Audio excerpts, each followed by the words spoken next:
یہ ہمارا حال.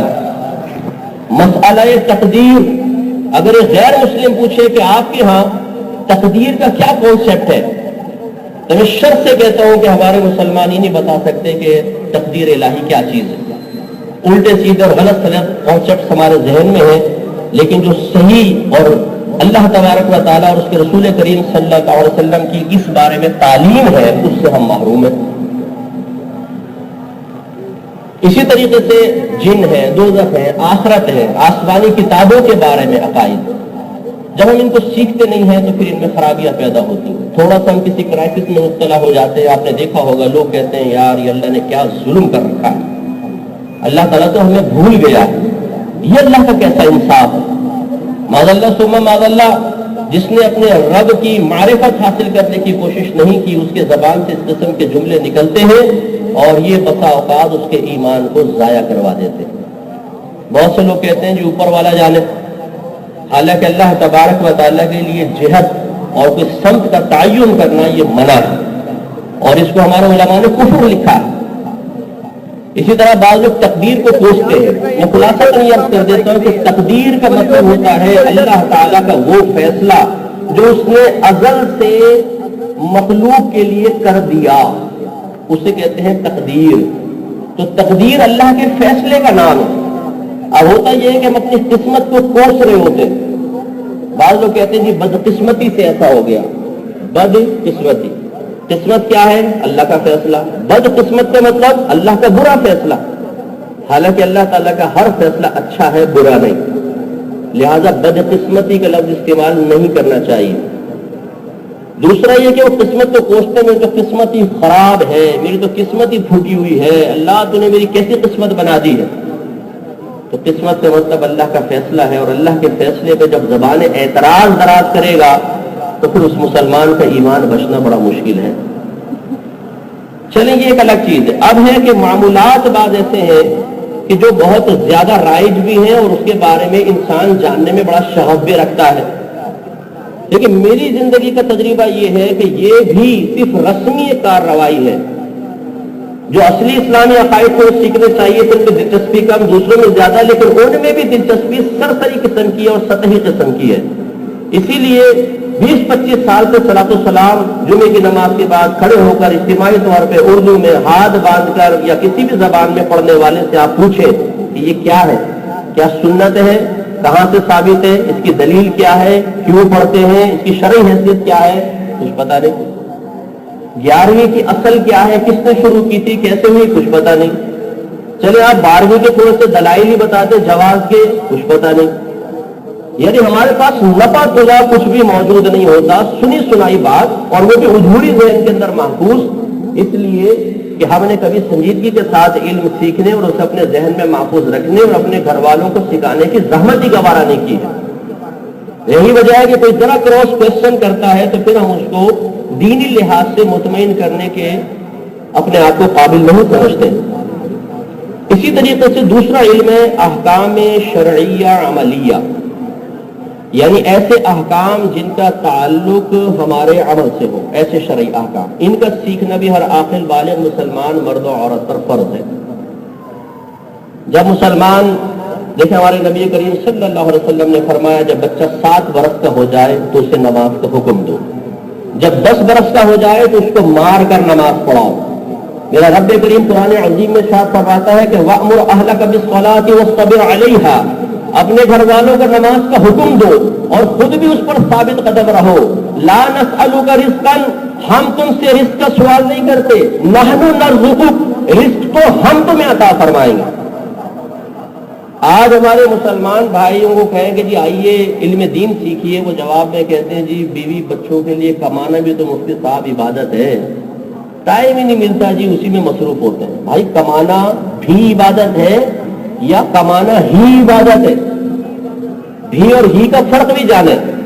کمانا بھی عبادت ہے، اس کے علاوہ اور بہت سارے امور ہیں جن کا شریعت مطالبہ کر رہی ہے. ان تمام کو یکسر نظر انداز کر کے یہ ذہن بنا لینا کہ جی باقی چیز کی ذمہ داری ختم ہو گئی، بچے مسجد تک پہنچیں گے مولوی صاحب سے خود ہی سیکھ لیں گے. یہ بھی ہمیں ایسے لوگ ملتے ہیں بولتے جی وہ مسجد جائیں گے سیکھ لیں گے.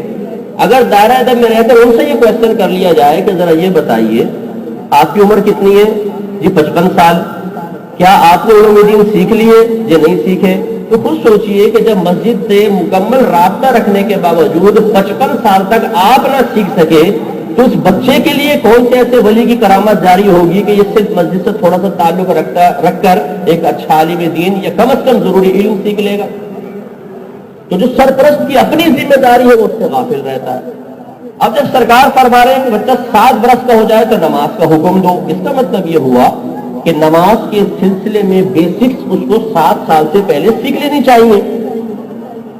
اب آپ یہ کہیں کہ بیٹا تم حج کرو، بیٹا کہے جی حج کا طریقہ کیا ہے؟ آپ کے مجھے نہیں معلوم لیکن حج کرو، یہ تو نہیں ہو سکتا. اس کا مطلب ہے کہ 7 سال سے پہلے بچے کو نماز کے احکامات سکھانے ہوں گے، لیکن پولائٹلی. پھر سرکار نے فرمایا جب بچہ 10 برس کا ہو جائے تو مار کر نماز پڑھاؤ. تو اس کا مطلب یہ ہوا کہ 10 برس تک، 7 سے لے کر 10 برس تک تو ان علوم ابتدائیہ کی تکمیل ہو جانی چاہیے جو کم از کم نماز جیسی اہم عبادت کی تکمیل کے لیے انتہائی ضروری ہے. ان میں طہارت کے سارے مسائل، وضو ہے، غسل ہے، تیمم ہے، کپڑے پاک کرنا، نجاست کی پہچان، اسی طریقے سے پانی وغیرہ کی اقسام. اب میری بہنیں جو مجھے سن رہی ہے، بڑا افسوس ہوتا ہے گھر کے سرپرست کی غفلت دیکھ کر. ہم ناپاک کپڑے اتارتے ہیں، گھر کی بہنوں کے حوالے کر دیتے ہیں. وہ ان تمام کپڑوں کو لے کر واشنگ مشین میں ڈال دیتی ہے. واشنگ مشین کا قلیل پانی جیسی نجاست سے متصل ہوتا ہے کل پانی ناپاک ہو جاتا ہے. پہلے کپڑے کا اتنا حصہ ناپاک تھا، جب واشنگ مشین میں ڈالا کل پانی ناپاک ہو اور اسے اچھی طرح گھما دیا گیا تو اس کے ایک ایک تار کے اندر ناپاک پانی گھس گیا. اب ہماری بہنیں کرتی ہیں کہ نکالا کپڑے کو، صابن تھوڑا نکالا، اس کو یہاں رکھا اور اسی پاکیزہ پانی کے اندر کچھ اور صاف کپڑے ڈال دیے. اب وہ ڈالے، انہیں بھی گھمایا، وہ بھی سارے ناپاک. اب ان کپڑوں سے جھاگ نکالنے کا طریقہ یہ کہ ٹب لیا، اس میں پانی بھرا، یا پتیلا لیا، پانی بھر لیا، یہ کپڑے اٹھائے اور اس میں ڈالے. جیسے ہی ان کپڑوں کی گندگی اور ناپاکی اس پانی سے متصل ہوگی وہ ناپاک. ایک دفعہ نکالا، 2 دفعہ اس کو رکھا، اس پانی کو پھینکا، یہ کپڑے اب بھی ناپاک ہے. پھر اور پانی لے لیا، یہ لاسٹ مرتبہ نکالا، پھر اس میں ڈالا، پھر پانی ناپاک. آخر تک نکال کے پھر وہ دیکھ کر واہ کیا بونس کا کمال ہے، کتنے صاف ستھرے کپڑے دھلے اور کپڑے بھی تک ناپاک. پھر وہ قریب سے گزرتے ہوئے آدمی بھی چھینٹیں ماری، دیواروں پہ چھینٹے، ناپاک چھینٹے، پردوں کے اوپر، دوسرے کے کپڑوں کے اوپر. شوہر پہ پڑتے گئے تو کیا ٹھنڈی چھینٹیں ہیں، اور مسجد میں آ کے اللہ اکبر شروع ہو گیا. پھر انہیں کپڑوں کو وہ سکھاتی ہے رسی کے اوپر، رسی ناپاک. اور یاد رکھیں کپڑے قیامت تک اگر سوکھ بھی جائیں 10 دفعہ استری کر لیں، جب تک شرعی لحاظ سے پاک نہیں کریں گے وہ پاک نہیں ہوں گے. یہ زمین کا خاصہ ہے کہ میرے آقا صلی اللہ علیہ وسلم نے زمین کے خشک ہونے پر اور نجاست کے اثر کے مکمل طور پہ زمین پر سے ختم ہو جانے کے بعد اس کی پاکی کا حکم دیا. باقی چیزیں علی الاصل اپنے حکم پر باقی رہیں گی. جو زمین سے سختی کے ساتھ متصل اور ان کا شدت سے اتصال ہے وہ زمین کے حکم میں، وہ الگ بات. اب ہوتا یہ کہ استری کی کپڑے صاف ستھرے کپڑے نظر آ رہے ہیں بظاہر لیکن ناپاک ہیں، اور مرد وہی کپڑے پہن کر جمعے کی نماز پڑھ رہا ہے، عید کی نماز پڑھ رہا ہے، اپنی 5 وقت کی نماز پڑھ رہا ہے اور نمازیں برباد ہو رہی ہیں. تو ان گھر کی بہنوں کا مسئلہ کون سکھائے گا؟ اللہ تعالیٰ نے تو قرآن میں حکم ارشاد فرمایا کہ اپنے گھر والوں کو بھی جہنم کی آگ سے بچاؤ، انہیں علم دین سکھاؤ.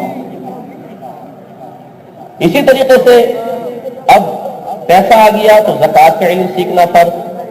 حج اگر پیسے ہیں حج فرض ہو گیا، تمام شرائط پوری ہے تو حج کرنا فرض. اس کے بعد اس کا علم سیکھنا فرض. اسی طرح رمضان کے روزے آ گئے تو رمضان کا علم سیکھنا فرض. کتنے میرے بھائی یہاں بیٹھے ہوں گے جو تجارت کرتے ہوں گے، بزنس کرتے ہوں گے، دکانیں چلاتے ہوں گے، خرید و فروخت کرتے ہوں گے، اسی طرح چیزوں کو کرائے پر لیتے دیتے ہوں گے. دکان ہے، مکان ہے، یا گاڑیاں چلاتے ہوں گے، اس میں کرائے کا لین دین جس کو اجارہ کہتے ہیں. لیکن کتنے ایسے بیٹھے ہوں گے جنہوں نے بزنس، کاروبار یا اجارے کے مسائل باقاعدہ کسی عالم دین سے سیکھنے کے بعد اپنا کام شروع کیا ہوگا. ایک بھائی کو ہم نے درس قرآن کی دعوت دی، کہنے لگے جی مفتی صاحب الحمدللہ رزق حلال کما رہے ہیں، یہ بھی تو عبادت ہے. تو ہم نے دائرہ ادب میں رہ کے ان سے پوچھا کہ یہ بتائیے کہ رزق حلال اور رزق حرام کہتے کس کو ہے؟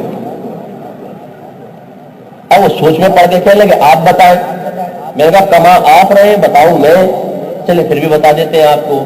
رزق حلال وہ ہے جو شریعت کے قواعد و ضوابط و شرائط اور ان کی پابندیوں کا لحاظ رکھ کر حاصل کیا جائے, اور رزق حرام وہ ہے کہ جو شریعت کی ممانعت کے ساتھ اس کے اصول, ضوابط, پابندیوں اور اس کے قواعد کو نظر انداز کر کے حاصل کیا جائے. معلوم یہ ہوا کہ رزق حلال تو حلال ہی اس وقت بنے گا جب پہلے رزق حلال کے بارے میں یا رزق کے بارے میں انسان شرعی مسائل سیکھے گا, قیودات کا لحاظ کرے گا, پھر اس کو حاصل کرے گا, تب وہ حلال بنتا ہے. بعض اوقات صرف ایک شرط غلط لگا دینے کی بنا پر رزق حلال حرمت کی طرف آ جاتا ہے, حرام ہونے کی طرف آ جاتا ہے. اسی طریقے سے بڑی معذرت چاہتا ہوں, معاملات کا علم سیکھنا بھی فرض ہے. اب اس پہ تھوڑی سی توجہ فرمائیے گا. ہم شادی کرنے رکھتے ہیں, لڑکے والوں کی ڈیمانڈ ہوتی ہے جی لڑکی گوری ہو, آنکھیں ذرا بڑی بڑی ہو, قد یہاں تک پہنچے ہو, اتنی اس کی تعلیم ہو, خاندان تھوڑا اچھا ہو, مکان تھوڑا صحیح ہو. ٹھیک ہے جی. لڑکی والوں کی ڈیمانڈ ہے جی لڑکا ذرا اچھا کماتا ہو, خاندان تھوڑا ٹھیک ہو, گھر اپنا ہو گئی. لیکن شاید ہی آپ کو ایسی فیملی دیکھے کہ لڑکے والے ڈیمانڈ کرے کہ یہ پہلے یہ بتائیے کہ کیا آپ نے لڑکی کو حیض و نفاس کے, طہارت کے, کپڑے پاک کرنے کے مکمل مسائل سکھائے ہیں؟ کیا آپ کی بیٹی نے طلاق وغیرہ کے اور شوہر کے حقوق سے متعلق تمام مسائل سیکھ لیے ہیں؟ اسی طرح کوئی لڑکی والے یہ ڈیمانڈ کرے کہ کیا لڑکے کو حیض و نفاس کے مسائل معلوم ہے؟ آپ حیرت زدہ ہوں گے کہ مرد حیض و نفاس کے مسائل کیوں سیکھے گا؟ اس لیے کہ جب شادی ہوتی ہے تو پھر مرد کے لیے بھی ضروری ہے کہ وہ حیض و نفاس کے دوران جو شرعی پابندیاں ہیں ان کا لحاظ رکھے گا. اور اسی طریقے سے اگر بیوی جاہلہ آ گئی تو شوہر پہ واجب ہے کہ وہ اس کو علم دین سکھائے. اور شوہر کو خود بھی نہیں پتا, اچھا بیویوں کو بھی نہیں پتا. کتنی خواتین ایسی ہیں جو ان خرابیوں کے اندر مبتلا ہیں, لیکن کوئی لڑکی والا نہ لڑکے کے بارے میں پوچھ رہا ہے کہ وہ اس نے علم سیکھا ہے, اس نے طلاق کے مسائل سیکھ لیے ہیں, اسے نان نقطے کے مسائل معلوم ہیں, کچھ بھی نہیں.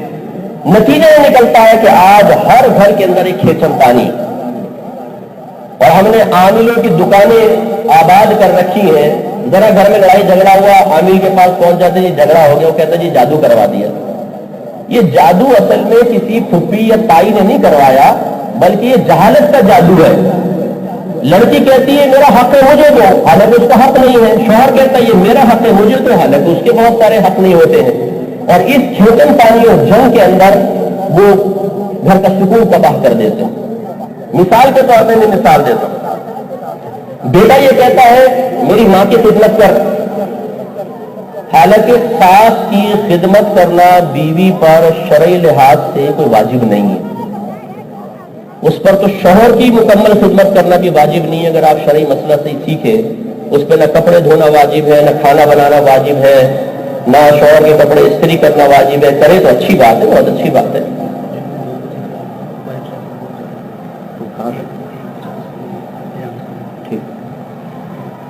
تو ہونا تو یہ چاہیے تھا کہ وہ شوہر بیوی سے ریکویسٹ کر سکتا ہے کہ بھئی آپ میری ماں کی خدمت کر لو, اس کو اپنی ماں سمجھو, بہت اچھی بات ہے. میں کوئی عورتوں کو باغی نہیں کر رہا ہوں. شرعی مسئلہ یہ کہ بیوی فاطمہ رضی اللہ تعالی عنہا نے بھی اپنے ہاتھ سے اپنے گھر کا کام کیا, لیکن میں وجوب اور عدم وجوب کا بتا رہا ہوں. جہاں کوئی چیز واجب ہوتی ہے وہاں جبر جائز ہے, جہاں کوئی شے فرضیہ واجب نہیں ہے وہاں پہ جبر جائز نہیں ہے, وہاں ریکویسٹ ہوگی. عورت اگر کوئی گھر کا کام کرتی ہے, شوہر کی خدمت کرتی ہے, یہ اس کے لیے سعادت کی بات ہے, کرنی بھی چاہیے, اس کے لیے باعث بلندی درجات ہے. لیکن معاملہ یہ ہے کہ کیا اس پر لازم ہے کہ وہ شوہر کے لیے کھانا پکائے, کیا اس کے لیے لازم ہے کہ وہ شوہر کے کپڑے دھوئے؟ لازم نہیں ہے. کرے گی تو ثواب پائے گی. جب شوہر کی براہ راست خدمت واجب نہیں کی شریعت نے, تو پھر ساس کی خدمت تو بیوی پہ ویسی بدرجہ والا واجب نہیں ہے. لیکن ہم یہ کہتے ہیں کہ بچیوں کو چاہیے کہ ساس کو اپنی ماں سمجھیں, پیار محبت کے ساتھ ان کی خدمت کریں, بہت اچھی بات ہے, اللہ تعالیٰ جزائے خیر عطا فرمائے. لیکن ایک معاملہ یہ ہے کہ اگر بیٹا گھر میں داخل ہوا اور اما نے فوراً بولا ادھر آؤ, جی امی, دیکھ لے اپنی بیوی کو, آج میں نے اس سے چائے کا کہا تو چائے تک نہیں پلائی ہے. اچھا, فوراً پہنچ گیا, تیری یہ تیری وہ, تو مدر سسٹر سب برابر کر دی 2 منٹ کے اندر. اور پھر مارنا پیٹنا، بعض اوقات گالی گلوچ کرنا بچوں کے سامنے، بے عزت کر دینا عورت کو، یہ ہمارے یہاں عام معمول ہے، حالانکہ یہ سب کے سب ظلم تھا، یہ سب کے سب ناانصافی تھا۔ تو اس طریقے سے بعض اوقات حق نہیں ہوتا لیکن طلب کر رہے ہوتے ہیں، جیسے بچیاں کہتی ہیں جی الگ رہائش میرا حق ہے، تو جی ہاں بالکل الگ رہائش بچی کا حق ہے، لیکن اس کا کیا شرعی صحیح تصور ہے وہ جاننا بھی تو ضروری ہے۔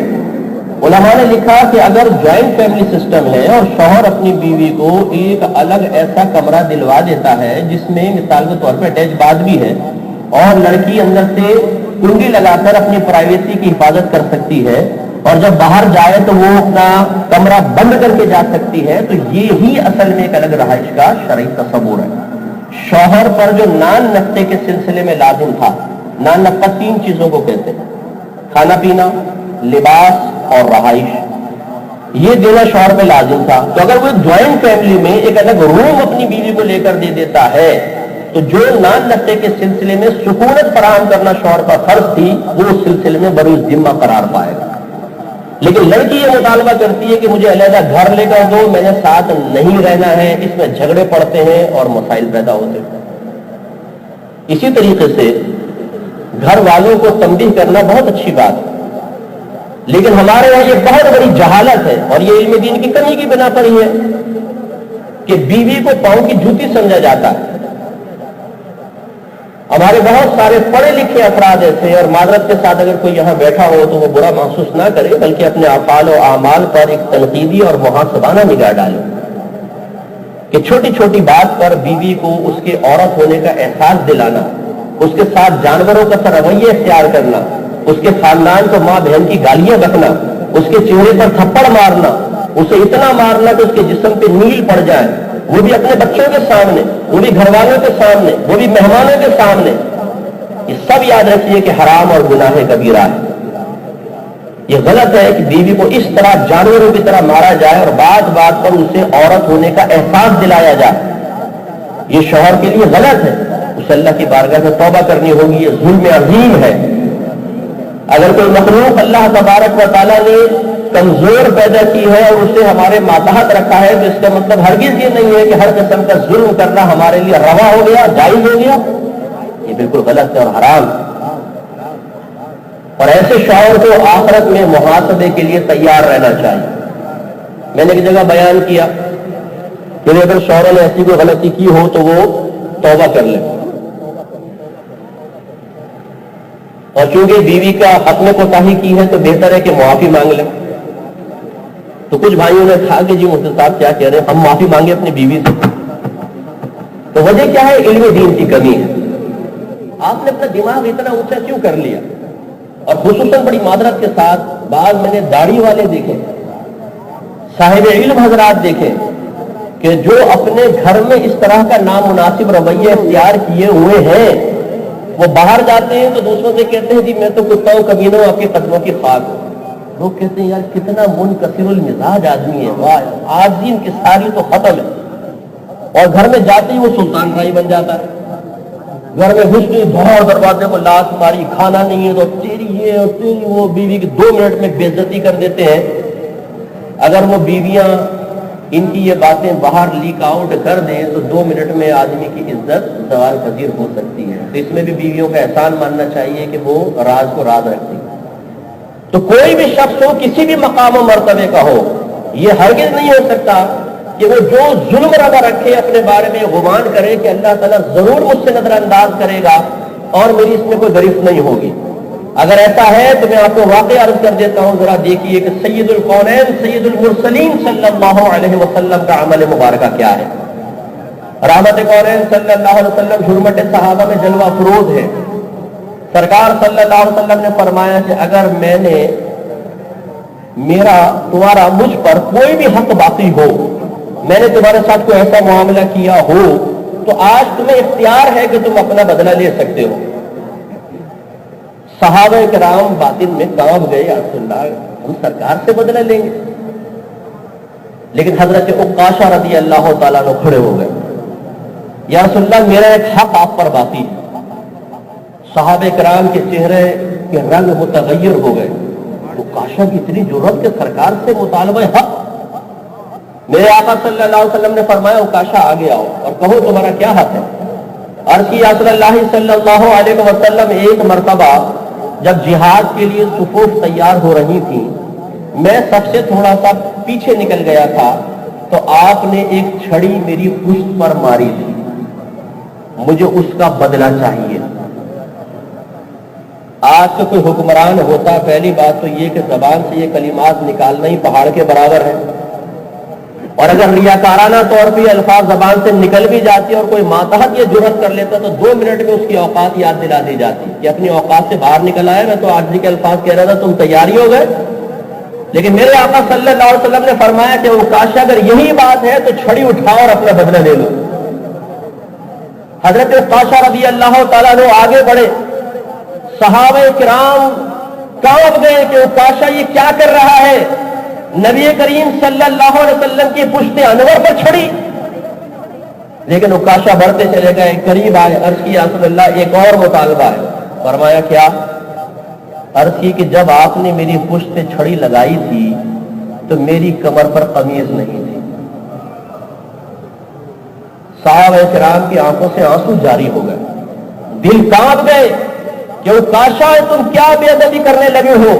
لیکن میرے آقا صلی اللہ علیہ وسلم کے عدل و انصاف, آج دن کی ساری اور اپنی تعلیم امت کے لیے میدان محشر میں ظالم کے لیے اللہ تعالیٰ کی بارگاہ میں کھڑے ہو کر حساب و کتاب سے ڈر پیدا کرنے کے لیے میرے آقا صلی اللہ علیہ وسلم نے اپنی پشت سے اپنی قمیض کو اٹھا دیا.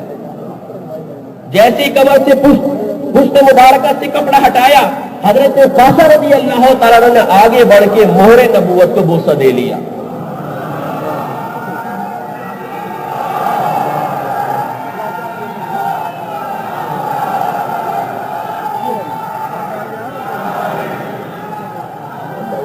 اور عرض کی یا رسول اللہ صلی اللہ علیہ وسلم اوکاشا کی یہ جرأت کہ آپ سے بدلہ لے. خدا کی قسم عرصہ دراز سے قلب میں یہ خواہش اور یہ حسرت مچل رہی تھی کہ آپ کی مہر نبوت کو بوسہ دوں. اس غلام کو اس کے علاوہ کوئی ہیلا سمجھ میں نہ آیا تو یہ گستاخی کر بیٹھا. میں معذرت کا خاصگار ہوں. تو سرکار نے تو جو کرنا تھا وہ کر گزرے. تو آپ دیکھیے کہ کیا ہم میں سے کوئی اگر دین سے وابستہ ہے تو کیا رحمت کونین صلی اللہ علیہ وسلم سے بڑھ کر مقام و مرتبہ رکھتا ہے؟ تو جب میرے آقا صلی اللہ علیہ وسلم اپنے غلاموں کے لیے اپنے آپ کو پیش فرما رہے ہیں تو پھر آپ کی میری اوقات کیا ہے؟ اسی طرح بڑی معذرت کے ساتھ وہ اساتذہ, وہ ٹیچرز, وہ قاری حضرات کہ ماں باپ تو ایک رسم و رواج کے مطابق کہتے ہیں کہ جی یہ بچہ لے لیجئے, گوشت ہمارا اور ہڈی آپ کی. قاری صاحب ڈنڈا نکال کے کہتے ہیں موسٹ ویلکم صاحب, اب تو اجازت مل گئی. اچھا اگر بچہ امیر کا ہو تو ہلکا سا مارنا بھی بہت بڑا سمجھا جاتا ہے, اور اگر بچہ غریب کا ہو تو کہتے ہیں کہ ہڈی توڑے بغیر تو چھوڑنا ہی نہیں ہے. اور جو بیچارے کہ پھر پٹائیاں ہوتی ہیں اللہ ہی بہتر بس جانتا ہے. اور بڑی معذرت کے ساتھ اسی طرح اپنی کلاس میں بیٹھے ہوئے طلباء کو ایسے الفاظ تسلسل سے ادا کرنا جس سے ان کی عزت نفس مجروح ہو کر تقریباً ختم ہی ہو جائے. وہ گدھے, او الو کے ڈیش, او فلاں او فلاں او فلاں او فلاں, کوئی بات ایسی نہیں کہ جو اس کی عزت کو بڑھانے والی ہو. نتیجہ نکلتا ہے کہ ایک تو بار بار دل آزاری کرنا استاد کے لیے بھی جائز نہیں, تو ہو سکتا ہے گناہ کی نسبت ہو جائے. میں بڑی معذرت کے ساتھ اگر کوئی یہاں تشریف فرما ہو ہاتھ جوڑ کے معافی چاہتا ہوں اگر کوئی بات گرا گزرے, لیکن چونکہ شرعی مسئلہ ہے تو میں آپ کی خدمت میں دائرہ ادب میں رہ کے عرض کر رہا ہوں. اور دوسرا یہ کہ وہ پھر اتنا ذلت پسند ہو جاتا ہے کہ جب تک آپ 2 گالی بک کر اسے سبق یاد کرنے کے لیے نہ کہیں, اس کے کان نہ کھینچیں, کلاس کے سامنے مرغا نہ بنائے, وہ کبھی سبق یاد نہیں کرتا. تو جب اس طرح ذلت پسند بیچارے لوگ یا جن کی عزت نفس کو مجروح کر کے ہم تیار کر کے معاشرے میں پیش کریں گے کہ اس قوم کو اپنے پیچھے لے کر چلو, تو کیا وہ لیڈر بن سکتا ہے؟ یقینی سی بات ہے کہ نہیں بن سکتا. وہ جب کسی مالدار آدمی کے سامنے پہنچے گا, کسی صاحب منصب آدمی کے سامنے پہنچے گا تو وہ کانپے گا, اس کی ٹانگیں کانپیں گی, اس کی پیشانی ارقالود ہو جائے گی, اس کا رنگ کپ ہو جائے گا, اس کی زبان خشک ہو جائے گی, اس لیے کہ اس کی عزت نفس کو ہم نے مجروح کر کے اس کا خود اعتمادی اور اعتماد چھین لیا ہے. تو وہ اب اس قابل اپنے آپ کو نہیں سمجھتا کہ کسی صاحب منصب کو, ویل ایجوکیٹڈ لوگوں کو اور ویل نون پرسنس کو اور اسی طریقے سے کسی بڑے علاقے میں رہنے والوں کو اپنے پیچھے لے کر چل سکے. یہ ہماری غلطی ہے. لہذا یہ یاد رکھیں اگر استاد نے بچے کی غلطی سے زیادہ سزا دی تو اس کی بھی گرفت ہے. میرے آقا صلی اللہ علیہ وسلم کی خدمت میں ایک صحابی حاضر ہوئے, عرض کیا رسول اللہ صلی اللہ علیہ وسلم میرے کچھ غلام ہیں وہ غلطی کرتے ہیں تو میں ان کو ڈانٹتا ڈپٹتا بھی ہوں, بعض اوقات مار بھی دیتا ہوں, تو میرا اور ان کا کیا معاملہ ہوگا؟ رحمت کونین صلی اللہ علیہ وسلم نے ارشاد فرمایا کہ تیری مار پیٹ ڈانٹ ڈپٹ بروز قیامت میزان کے ایک پلڑ میں رکھی جائے گی اور ان غلاموں کی غلطیاں دوسرے پلڑ میں رکھی جائیں گی. اگر دونوں برابر رہے تو معاملہ برابری کا ہوگا, نہ لینا نہ دینا. اگر ان کی غلطیاں زیادہ ہوئی, تیری غلطیاں تیری مار پیٹ وغیرہ کم ہوئی تو ان سے تجھے بدلہ دلوایا جائے گا. لیکن اگر تیری مار پیٹ اور تیرا برا بھلا کہنا ان کی خطاؤں سے زیادہ ہوگا, غلطی سے زیادہ ہوگا, تو پھر تیری نیکیاں نکال کر ان کے نام اعمال میں ڈالی جائیں گی. تو راوی کہتے ہیں کہ وہ صحابی روتے ہوئے سرکار کی بارگاہ سے رخ سکتے ہیں. تو یہ سوچنا کہ جی مجھے اگر اللہ نے کوئی منصب دیا ہے تو میں چاہوں اپنے گارڈ کو گالی بک دوں, اپنے چپڑاسی کو گالی بک دوں, اپنی بیوی کو گالیاں بک دوں, اپنے آفس میں کام کرنے والے ماتحت کو سب کے سامنے ذلیل کر کے اس کی عزت اتار کے ہاتھ میں رکھ دوں اور میدان معاشر میں میری کوئی گرفت نہیں ہوگی, یہ بہت بڑی خطا ہے. یاد رکھیے اللہ تعالیٰ تمہیں انصاف کرنے والا ہے. میرے آقا نعمت امام اہل سنت مجدد دین و ملت پروانہ شمع رسالت عظیم مرتبت شاہ احمد رضا خان علیہ رحمت الرحمان پہلے پان کھانے کے عادی تھے, آخری عمر مبارکہ میں ترک فرما دیا تھا, اور خصوصاً افطار میں پان کی بڑی طلب ہوتی تھی. اس سوانح اعلی حضرت نے واقعہ لکھا ہے. تو ایک مرتبہ ذرا گھر کا خادم بچہ دیر سے پان لے کر آیا, اعلی حضرت رضی اللہ تعالیٰ عنہ کو طلب محسوس ہو رہی تھی, وہ قریب آیا تو آپ نے اس کے سر پہ ایک ہلکی سی چپت لگائی. اتنی دیر سے پان لے کر آئے. اس نے عرض کی کہ حضور اصل میں گھر والوں نے ہی تھوڑا سا دیر سے دیا تھا اس لیے دیر ہو گئی. فرمایا اچھا. وہ بچہ چلا گیا. راوی کہتے ہیں جیسے بچہ گیا, آقا نعمت امام اہل سنت مجدد دین و ملت جو قوم کے بہت بڑے لیڈر تھے اور بلا مبالغہ بر صغیر پاک و ہند میں آپ کے پائے کا کوئی فقیر نظر نہیں آتا. اللہ کے ولی, با کرامت اللہ کے ولی, لاکھوں آپ کے شاگرد جو ماشاءاللہ بڑے بڑے مقام پر فائز ہوئے, لیکن وہ راوی کہتے ہیں کہ اعلیٰ حضرت نے اس بچے کے جانے کے بعد ٹہلنا شروع کیا بے چینی کے ساتھ, کبھی ادھر جاتے کبھی ادھر جاتے کبھی ادھر جاتے کبھی ادھر جاتے. آخر جب سحری ہوئی وہ بچہ دوبارہ گھر سے کھانا لے کر آیا تو سب سے پہلے اس کو سامنے بٹھایا, کہا کہ بیٹا سامنے بیٹھو, دیکھو ہم سے شام کو تھوڑی سی خطا ہو گئی ہے اور ہمیں اس کا احساس ہوا ہے, تو آپ ایسا کرو کہ آپ ہمارے سر پہ تھپڑ مارو تاکہ بدلہ ہو جائے. وہ خادم بچہ تھا, اس نے ہاتھ جوڑے, حضور یہ کیا کر رہے ہیں, میں تو ایسا نہیں کر سکتا ہوں. فرمایا تو بیٹا آپ کو کرنا پڑے گا. اس نے عرض کی کہ حضور میں نے آپ کو معاف کیا. فرمایا تم نابالغ ہو, تمہیں تو ابھی معاف کرنے کا حق ہی حاصل نہیں, مارنا تو پڑے گا. اس نے کہا حضور میں نہیں کر سکتا ہوں. اندر گئے. اعلیٰ حضرت کی عادت مبارکہ تھی کبھی سودا وغیرہ منگاتے تو کھلے پیسے ہوتے انہیں گلے میں ڈالتے رہتے تھے, پھر وہ سیدوں میں تقسیم فرمایا کرتے. وہ اتنے سارے پیسے جمع تھے, وہ لے آئے, ڈھکنا کھولا, بچے کو دکھایا, کہا کہ بیٹا دیکھو سارے دے دوں گا, ایک تھپڑ مار دو. اس نے کہا حضور میں نہیں کر سکتا ہوں. راوی کہتے ہیں اعلیٰ حضرت نے اپنے سر سے امام مبارکہ اتارا, اس بچے کا ہاتھ پکڑا اور 4-5 تھپڑ اپنے سر پہ لگائے اور وہ پیسے بچے کو دے کر رخصت کیا. تو ذرا غور فرمائیے, واقعی وہ بڑے صرف نام کے بڑے نہیں تھے, وہ کام کے بھی بڑے تھے. سکتا ہوں. راوی کہتے ہیں اعلیٰ حضرت نے اپنے سر سے امام مبارکہ اتارا, اس بچے کا ہاتھ پکڑا اور 4-5 تھپڑ اپنے سر پہ لگائے اور وہ پیسے بچے کو دے کر رخصت کیا. تو ذرا غور فرمائیے, واقعی وہ بڑے صرف نام کے بڑے نہیں تھے, وہ کام کے بھی بڑے تھے. ہم بعض اوقات نام کے بڑے ہوتے ہیں لیکن ہمارے عمل چند مخصوص لوگوں کے سامنے تو بڑے محتاط ہوتے ہیں. ہم بولتے بھی ہیں بڑی احتیاط کے ساتھ, ہم بات کرتے ہیں بڑی احتیاط کے ساتھ, ہم چلتے ہیں بڑی احتیاط کے ساتھ, کھڑے ہوتے ہیں بہت ہی محتاط انداز میں. لیکن جب ہمیں خوف یہ نہیں رہتا کہ ہماری بےعزتی ہوگی، ہماری گرفت ہوگی، کوئی ہماری گرفت کرنے کے بعد ہمارے لیے زوال عزت کا سبب بنے گا، اس وقت ہمارا جوبن دیکھنے والا ہوتا ہے، پھر وہ 8 دن کی ساری ختم ہو جاتی ہے اور ہم ظلم کرنے لگ جاتے ہیں۔ اس پہ ذرا توجہ کرنے کی ضرورت ہے کہ ہماری بہنیں کمزور مخلوق ضرور ہیں، لیکن یاد رکھیے جس نے اپنی بیوی پر ظلم کیا تو میدان معاشر میں پھر یہ عورت اللہ تبارک و تعالیٰ کی بارگاہ میں کھڑے ہو کر حساب و کتاب بڑا سخت لے گی۔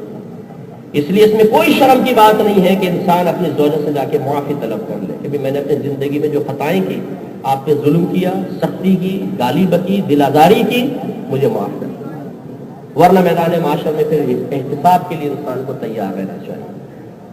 تو اب دیکھیں ماں باپ جو ہوتے ہیں ایک رول ماڈل ہوتے ہیں، یہ جو فرمایا اللہ تعالیٰ نے کہ اپنے آپ کو اپنے گھر والوں کو جہنم کی آگ سے بچاؤ، اس میں ایک ضروری چیز یہ بھی ہے کہ ماں باپ ایز اے رول ماڈل اپنے آپ کو بچوں کے سامنے پیش کریں، ان کا لہجہ شستہ ہونا چاہیے، ان کا کلام اچھا ہونا چاہیے، بچوں سے آپ کے ساتھ بات کریں۔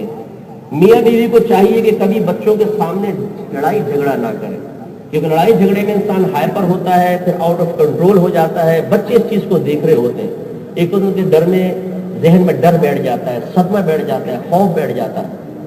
اور اکثر خواتین کی عادت ہے کہ شوہر ڈانٹ ڈپٹ کے باہر نکلتا ہے تو پھر وہ بچوں کے سامنے روتی ہیں، کوستی ہیں، اللہ تعالیٰ اس کے ایکسیڈنٹ کر دے، تباہ ہو جائے، کم وقت اس نے میری زندگی برباد کر دی، اے اللہ ایسا شوہر کسی کو نہ دینا۔ تو جو بچی سن رہی ہوتی ہے چھوٹی سی، اس کے ذہن میں آتی ہے کہ اس کا مطلب ہے کہ شوہر ایک ظالم آدمی کا نام ہے، ایک سخت گیر آدمی کا نام ہے، اسے اپنے فیوچر کے بارے میں بہت سارے وساوس اور خدشات تنگ کرنے لگ جاتے ہیں، اس کے ذہن میں بیٹھ جاتے ہیں، جس سے اس کو ڈپریشن ہونے لگ جاتا ہے۔ لیکن ہم پرواہ نہیں کرتے ہیں، لوگ لڑتے جھگڑتے مار پیٹ بیوی کو رلاتا ہوا چھوڑ کے نکل جاتے ہیں، نتیجہ نکلتا ہے ہم اپنے ہاتھوں سے اپنے بچوں کو تباہ کر رہے ہیں کہ جب ہمارا بیٹا شوہر بنتا ہے، ہماری بچی بیوی بنتی ہے، تو وہ وہی عمل کر رہی ہوتی ہے جو ان کی ماں نے کیا، جو ان کے باپ نے کیا، اور اس سے خرابیاں پیدا ہو رہی ہوتی ہیں۔ تو اس لیے دوسری چیز کہ احکام شرعیہ عملیہ سیکھنا انتہائی ضروری ہے کہ شوہر پر کیا کیا حقوق ہیں، کیا فرائض، اور بیوی کو بھی سیکھنا چاہیے کہ میرے کیا حقوق ہیں اور کیا فرائض۔ اب میں بہت اہم بات عرض کر رہا ہوں، طلاق کے مسائل ہر شوہر کو جو بنیادی مسائل ہیں، بہت گہرائی کے ساتھ نہیں لیکن بنیادی مسائل سیکھنا فرض ہے۔ میں چونکہ ایز اے مفتی کام کر رہا ہوں، میرے بزرگوں کا فیض ہے، آپ کو معلوم ہوگا کہ الحمدللہ میں جامع نظامیہ رضویہ لاہور سے فارغ شدہ ہوں، اور میں نے فقہ کی تربیت اپنے استاد محترم جناب عبدالقیوم ہزاری صاحب رحمۃ اللہ علیہ، جو بہت ہی نفیس میرے استاد تھے اور جن سے مجھے بڑی عقیدت اور محبت ہے، اللہ تعالیٰ ان کی قبر پر ہزار رحمتیں نازل فرمائے۔ اور میرے استاد محترم عبدالستار سیدی صاحب کی جلوہ افروز ہے، میں گستاخی پر بھی معافی چاہتا ہوں، حضور نیچے بیٹھے ہیں، میں اوپر ادنا سا آدمی اوپر بیٹھا ہوں، لیکن یہ بزرگوں کے یہ فیض ہے کہ وہ نیچے بیٹھ کے بھی دوسرے کو اٹھا دیتے ہیں، یہ ان کا فیض ہے اور بزرگوں کی کرامت میں کہوں گا، تو سب ہمارے بزرگوں کا فیض ہے۔ تو مسئلہ یہ کہ بہت سارے ہمارے پاس مسائل آتے ہیں، پورے ورلڈ سے میرے پاس میلز آتی ہیں جن کو میں خود پڑھتا ہوں، جواب دیتا ہوں۔ بہت سارے لوگ ایسے ہیں جو لا علمی کی وجہ سے بیوی کو طلاق دے بیٹھتے ہیں، نکاح ٹوٹ جاتا ہے، علم نہیں ہوتا، وہ ساتھ رہنے لگ جاتے ہیں، اور بغیر نکاح کے ساتھ رہنے کا مطلب بالکل ایسا ہے جیسے محلے سے کسی اجنبی عورت کو بغیر نکاح کے اپنے گھر میں رکھ کر اس سے تعلق قائم کرنا شروع کر دینا۔ زنا شروع ہو جاتا ہے، وہ بھی حلال سمجھ کر، اور اس سے اولاد بھی پیدا ہونا شروع ہو جاتی ہے۔ اور یہ کوئی کم عرصے میں نہیں، بعض ایسے کیسز آئے کہ 20 سال تک زنا ہوتا رہا ہے اور پھر سمجھ میں آیا کہ زنا ہو رہا۔ ایک بچی نے مجھے خط لکھا کہ جی میرے شوہر نے مجھے 3 طلاقیں دی زبان سے، تو میں نے کہا تو تم نے طلاق دے دی؟ اس نے کہا بے وقوف، زبان سے طلاق کوئی ہوتی ہے، لکھ کر طلاق ہوتی ہے۔ شوہر نے سوچا شاید وہ کورٹ سے اسٹامپ پیپر وغیرہ بناتے ہیں، اس سے ہوتی ہوگی۔ لڑکی نے لکھا کہ مفتی صاحب میں بھی جاہل، وہ بھی جاہل خاندان سے تعلق رکھتا تھا، میں نے کہا ٹھیک کہہ رہا ہوگا، ہم ساتھ رہنے لگے، 20 سال ہو گئے اس واقعے کو۔ پھر انہوں نے وہ احکام شریعت پروگرام میں بچی نے مسئلہ سنا تو پھر اس نے کہا کہ آج مجھے پتہ چلا ہے کہ جیسے لکھ کر طلاق ہوتی ہے ایسے ہی زبان سے بھی طلاق ہو جاتی ہے۔ اب وہ اس سے علیحدہ ہوئی ہے۔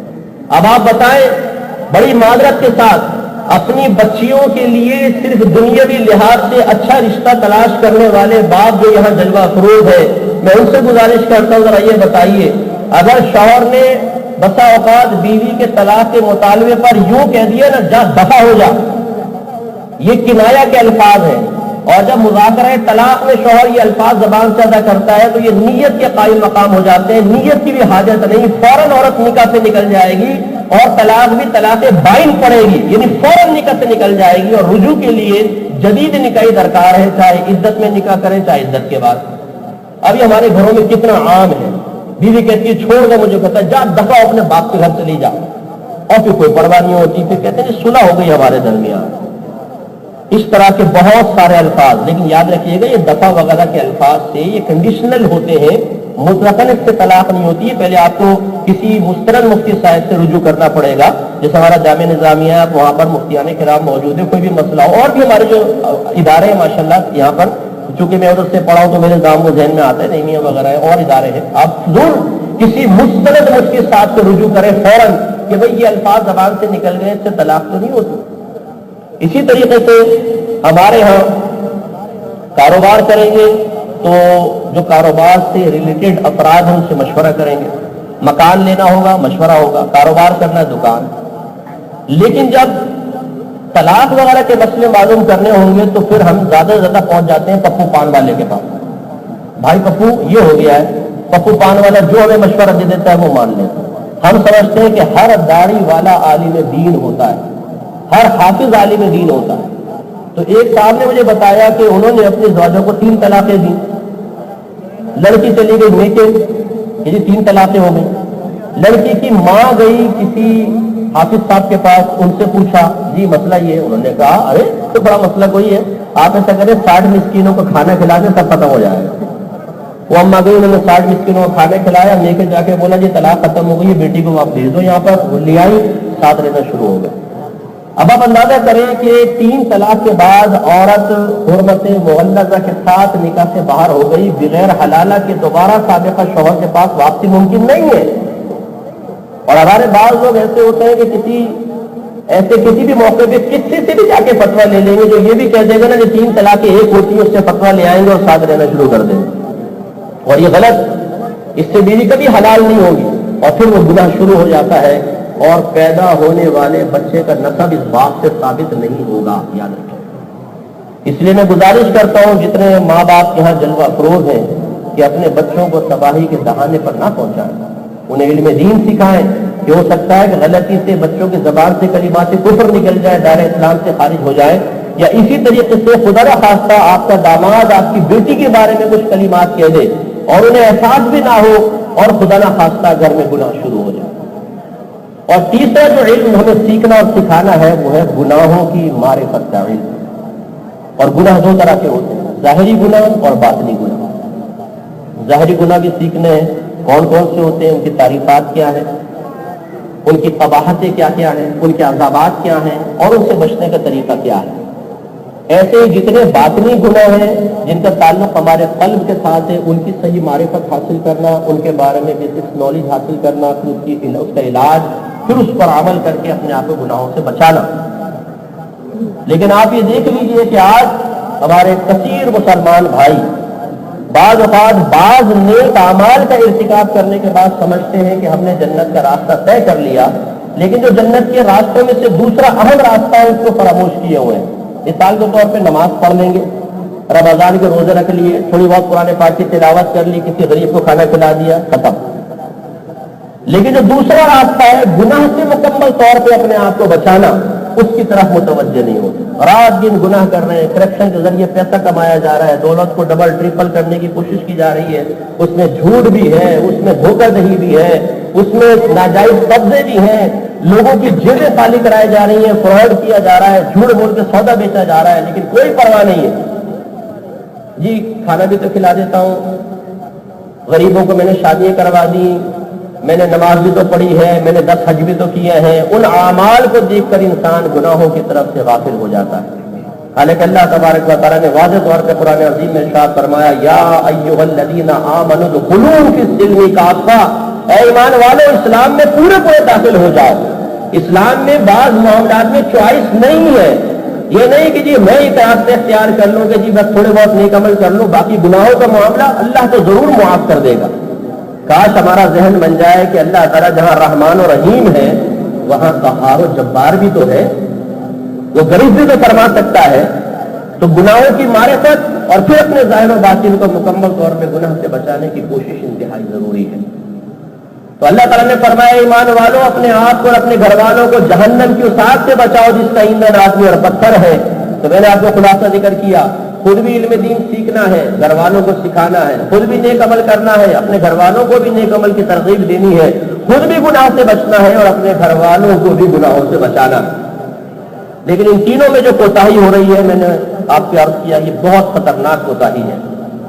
آج گھر کا سرپرست علم دین سے بالکل خالی، نہ بیوی کو علم سکھا رہا ہے نہ بچوں کو. یہ نہیں سوچتا کہ ایک جاہل عورت بچوں کی صحیح تربیت کیسے کر سکتی ہے. ایک جاہل عورت اپنے بچوں کو جنت کے راستے پہ کیسے لگائے گی. ایک جاہل عورت اپنے بچوں کو جہنم کے راستے سے کیسے ہٹا سکتی ہے. کوئی پرواہ نہیں ہے. پھر خود نیک عمل نہ کرنا، نہ خود برائی سے بچنا، نہ اپنے گھر والوں کو نیکی کی تلقین کرنا، نہ برائی سے روکنا. یہی وجہ ہے کہ پورا کا پورا گھر گناہوں میں مصروف ہوتا ہے. ہم اپنے گھر والوں کے ساتھ بیٹھ کر بعض اوقات وہ نازیبا مناظر دیکھ رہے ہوتے ہیں جو ایک شریف آدمی اکیلے بیٹھ کر بھی نہیں دیکھ سکتا ہے. اور ہمیں اس کی پرواہ نہیں ہوتی کہ جوان بیٹی بھی ساتھ بیٹھی ہے یا جوانی کی تحریک سے قدم رکھنے والی بچی بھی میرے ساتھ بیٹھ کر وہ مناظر کو دیکھ کر اپنے ذہن میں گندے خیالات کو جمع کر رہی ہے، نہ چاہتے ہوئے بھی اس کی طبیعت خراب ہو رہی ہے. اور اس کا اثر لازم جب یہ بچے کو دودھ بھی پلائے گی تو دودھ کے ذریعے اثر منتقل ہو، کردار کا اثر ضرور بچوں پر ہوتا ہے. لیکن ہمیں کوئی پرواہ نہیں ہوتی. ہم بڑے بڑے گناہ دیکھنے کے باوجود خاموش رہتے ہیں. بیٹا فجر میں سو رہا ہے، ماں کہتی نہ جگاؤ، کیوں؟ نائٹ ڈیوٹی کر کے آیا. اور معذرت کے ساتھ ہمارے یہاں تو المیہ یہ ہے پوری رات نعت خوانی ہوتی ہے، بس اوقات پوری رات جلسے بھی ہوتے ہیں. بعض نعت خوان حضرات ناراض ہو جاتے ہیں جی آپ نعت خوانوں کے بارے میں کہہ رہے ہیں. جلسہ بھی بعض اوقات بہت لیٹ ختم ہوتا ہے اور جلسے میں بیٹھنے والا نعت خوانی اٹینڈ کرنے والا، حالانکہ نہ علماء نے ان کو کہا نہ نعت خوانوں نے کہا، لیکن وہ فجر کی نماز نہیں پڑھتا. یو کے میں تھا تو وہاں تقریباً 5-10 ہزار کا مجمع تھا. ایک مسجد بہت بڑی مسجد تھی، وہاں ہر سال سالانہ نعت خوانی ہوتی. وہ ختم ہوئی فجر سے آدھا پونا گھنٹہ پہلے، اور آپ یقین کریں جو ریگولر نمازی تھے وہ بھی فجر کے صف میں موجود نہیں تھے. یہ بھی ایک قابل توجہ بات ہے. حضرت عمر فاروق رضی اللہ تعالیٰ عنہ کا دور مبارکہ ہے. نماز پڑھنے کے بعد آپ نے پلٹ کر دیکھا صفوف میں ایک ریگولر نمازی نوجوان نظر نہ آیا. آپ انویسٹیگیشن کے لیے اس سے گھر پہنچ گئے، دروازہ بجایا، ماں باہر آئی، فرمایا کہ آج آپ کا بیٹا مجھے جماعت میں نظر نہیں آیا. ماں نے عرض کی یا امیر المومنین اصل میں پوری رات نوافل پڑھتا رہا تھا، جب فجر کا وقت آیا تو اس کو نیند آ گئی. عمر فاروق رضی اللہ تعالیٰ عنہ نے ارشاد فرمایا رات سوتا رہتا اور فجر ہمارے ساتھ جماعت سے پڑھ لیتا، یہ اس کی شب بھر کی عبادت سے بہتر تھا. اس کا تھوڑے سے اپنے رویوں میں تبدیل لانے کی بھی ضرورت ہے. احکام شرعیہ کی شرعی حیثیت مختلف ہے. پہلے فرض ہے، پھر واجب ہے، پھر سنت موقدہ، پھر غیر موقدہ، پھر مستحب کا درجہ ہے، اس کے بعد مباح آتا ہے. ہم بعض اوقات مستحبات میں اتنے مستغرق ہو جاتے ہیں کہ فرائض، واجبات اور سنن موقدہ کی بھی پرواہ نہیں ہوتی ہے. اور وہی میری بات آپ دوبارہ ذہن میں لے کر آئیے کہ اپنا بنایا ہوا ایک معیار کہ جو میں اختیار کر رہا ہوں بس اللہ تعالیٰ معذاللہ ثم معذاللہ میری مرضی کا پابند ہو کر اس کو قبول بھی فرمائے اور آخرت میں جیسے درجات میں چاہتا ہوں میری مرضی کے مطابق عطا بھی فرمائے. اللہ کا قانون قانون نہیں ہے، اللہ کے ضابطے نہیں محسوس ہوتے. اللہ تبارک و تعالیٰ کی لگائی ہوئی پابندیاں ہم ماننے کے لیے تیار نہیں ہیں. یہ غلط چیز ہے. اگر ایک ماں باپ اپنے آپ کو کنٹرول نہیں کریں گے تو اولاد کیسے کنٹرول میں آئے گی؟ اور جو غیر شادی شدہ بیٹھے ہیں وہ یہ نہ سوچیں کہ جی یہ ماں باپ کے بارے میں کلام ہو رہا ہے. وجہ اس کی یہ ہے کہ آج آپ غیر شادی شدہ ہیں تو کل آپ نے ماں باپ بننا ہے. بعض ہمارے نوجوان یونگسٹرس یہ کہتے ہیں کہ مفتی صاحب ہمارے ماں باپ نے تربیت نہیں کی تو ہم کیا کریں. میں ان کی خدمت میں گزارش کرتا ہوں کہ بیٹا جس طریقے سے آپ یہ عذر پیش کر رہے ہیں کہ آپ کے ماں باپ نے آپ نے تربیت نہیں کی اس وجہ سے آپ ایسے ہیں، تو کل ایسا نہ ہو کہ آپ تربیت حاصل نہ کر کے اپنی اولاد کی تربیت نہ کر سکے تو آپ کی اولاد بھی آپ کے بارے میں یہ کہہ رہی ہوگی اور جب آپ بالغ ہو گئے تو مکلف ہو گئے اس بات کے کہ اب اگر ماں باپ کی تربیت میں کوتاہی بھی تھی تو اس کوتاہی کو آپ ختم کریں، کیونکہ اب آپ پر ذمہ داری آنے والی ہے کہ آپ اپنے گھر والوں کو آگے لے کر چلیں گے۔ اب ہمارے نوجوان چونکہ گھروں سے ماحول نہیں ہوتا، تربیت نہیں ہوتی، والدین ایک اچھا ماحول فراہم نہیں کرتے، تو کس قدر خرابیوں کے اندر ملوث۔ آپ سوشل میڈیا پہ چلے جائیں، کتنے یہاں پہ ایسے بیٹھے ہوں گے جنہوں نے فیک آئی ڈیز بنائی ہوئی ہیں، لڑکے ہیں لڑکیاں بنی ہوئی ہیں، اور لڑکیاں ہیں لڑکے بنے ہوئے ہیں، اور وہ چیٹ کر رہے ہیں۔ فرینڈس کی لسٹ میں آپ دیکھ لیجئے، لڑکیوں کا کثیر نام ہے، لڑکوں کے نام ہے، اور رات کے 2:30 بجے لگے ہوئے ہیں، آنکھوں میں نیند بھری ہوئی ہے، اور دوسرے کو دھوکہ دینے میں اور اس کو اپنی ذات سے متاثر کرنے میں مصروف عمل ہے۔ صبح فجر کی نماز کا ہوش نہیں ہے۔ پھر بلیک میلنگ ہے، کسی کا راز حاصل کر کے وہ افشا کر دے جاتے ہیں۔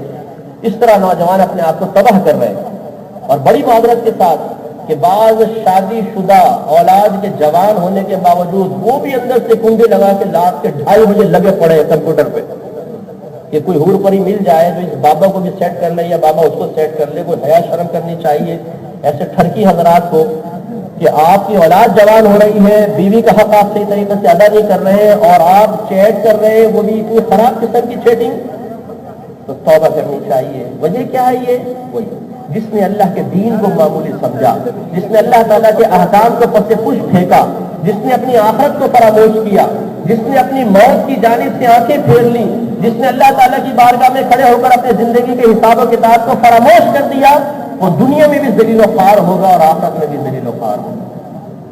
تو میرے خصوصی طور پہ نوجوانوں، اپنی دوستیاں بھی اچھی کریں۔ لڑکیوں کو دوست بنانا یہ گناہ ہے، حرام ہے، اور یہ اچھی طریقے سے یاد رکھیے کہ اگر آپ لڑکیوں کو آج دوست بنائیں گے اور آپ سوچتے ہیں کہ جب تو میں غیر شادی شدہ ہوں، سب کام کر لوں، پھر جب بیوی ہو جائے گی سب چھوڑ دوں گا، ہیروئن کو ہیروئن پلا دیں تو پھر کبھی ہیروئن چھٹتی نہیں ہے۔ اسی طریقے سے جو شخص ان لڑکیوں سے دوستی کا عادی بن جائے، شادی ہونے کے باوجود بھی پھر یہ معاملات چلتے رہتے ہیں، اور پھر نتیجہ نکلتا ہے کہ بیوی کبھی چیٹ پکڑ لیتی ہے، کبھی کوئی میسج پکڑ لیتی ہے، اور پھر گھر میں ہوتے ہیں لڑائی جھگڑے، فتنہ فساد، اور پھر بے رغبتی بیوی سے پیدا ہوتی ہے، انسان اس کا حقوق ادا نہیں کرتا ہے، اور اس سے پھر گھر کا پورا ماحول خراب ہوتا ہے۔ اس لیے یاد رکھیں جو اللہ نے فرمایا اس کو اہمیت ہے، اسے سمجھیں، اور ہمارے آقا صلی اللہ علیہ وسلم کی طرف آنا۔ آخری بات اب کر کے بیان کو اختتام کی طرف لے کر آتا ہوں۔ محبت رسول پہ میں 2-3 جملے کہنا چاہتا ہوں۔ یہاں پر بھی ہماری جہالت اور کم علمی بہت زیادہ ظاہر ہوتی ہے۔ ہم نے محبت رسول کے اپنے کچھ معیار بنا لیے، وہ علامات محبت ضرور ہے لیکن حتمی معیار نہیں ہے۔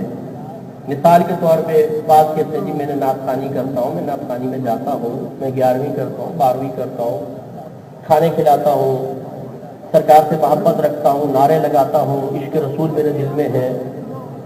تو ان تھوڑی بہت معمولات ہیں، ان کو اختیار کرنے کے بعد سمجھتا ہے کہ میں بہت بڑا عاشق رسول ہوں۔ اور بڑی معذرت کے ساتھ یہ نقیبان محفل جو ہوتے ہیں اور نعت خوان بات، میں خلاف نہیں ہوں نہ نعت خوانی کے نہ نعت خوانوں کی، میں جنرل ایک بات کر رہا ہوں کہ یہ زیادہ عوام کا ذہن خراب کرتے ہیں کہ اشعار کی شکل میں اس طرح کا مفہوم پیش کر دیتے ہیں کہ ظاہر یہ ہوتا ہے بھی آپ سب عشاقان رسول ہیں، فکر مت کریں، تھوڑے بہت کچھ ہو بھی گیا تو سرکار تو ہے میدان معاشر میں انشاءاللہ دامن میں سمیٹ کے جنت میں لے جائیں۔ عمر فاروق رضی اللہ تعالیٰ نے خوف خدا سے اتنا روئے کہ آنسوؤں سے گالوں پہ لکیریں بن جائیں۔ حضرت ابوبکر صدیق رضی اللہ تعالیٰ عنہ اللہ کا اتنا خوف محسوس کرے کہ بسا اوقات اللہ کی بارگاہ میں فریاد کرے کہ کاش اے اللہ تو مجھے زندہ بنا دیتا، انسان نہ بناتا، کہ مجھے ذبح کر لیا جاتا، میرا گوشت کھایا جاتا، میری ہڈیوں کو چبا لیا جاتا، لیکن کاش میں انسان نہ ہوتا کہ تیری بارگاہ میں پہنچ کر کیسے میں حساب و کتاب دوں گا۔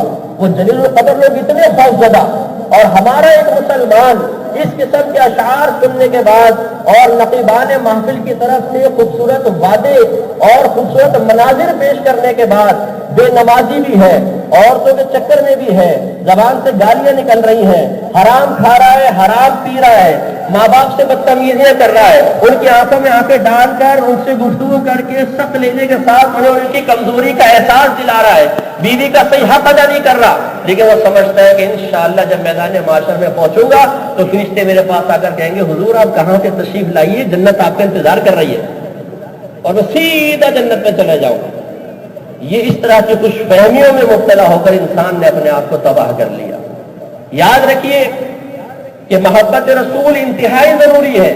ہمارے ایمان کی تکمیل کے لیے جب تک محبت رسول نہیں ہوگی ایمان کامل نہ ہوگا, اور محبت رسول کی کمی کے ساتھ اگر خدا نہ خواستہ گستاخی شامل ہو گئی تو ایمان تباہ ہو جائے گا. لیکن اس محبت کو کاملیت کے درجے تک پہنچانے کی ضرورت ہے. اور یہ کاملیت کس طرح حاصل ہوگی؟ میں آپ سے ایک کوشچن کرتا ہوں, آپ سب کو جواب دینا. یہ بتائیے کہ کیا صحابہ کرام علیہم رضوان سے بڑھ کر کوئی عاشق رسول قیامت تک پیدا ہو سکتا ہے؟ زور سے بولیے. اچھا, اب میں آپ سے پوچھتا ہوں کہ ان کے عشق رسول کی علامت کیا تھی؟ سوچیے. اور آج کل کے معمولات کو ذہن میں لا کے کوئی ایک معمول ان سے ثابت کر کے پیش کر کے بتائیے کہ اس وجہ سے وہ عاشق رسول تھے کہ قیامت تک کوئی ان سے آگے نہیں بڑھے گا. میں آپ سے جواب دیتا ہوں, آپ بھی جانتے ہیں وہ اطاعت رسول کیا کرتے تھے, وہ اتباع رسول کیا کرتے تھے. اطاعت حکم کے جواب میں ہوتی ہے اور اتباع تو حکم کا بھی انتظار نہیں کرتی, وہ اشارے پر ہوا کرتی ہے. ہمارے آقا صلی اللہ علیہ وسلم نے فرمایا مکہ چھوڑ دو.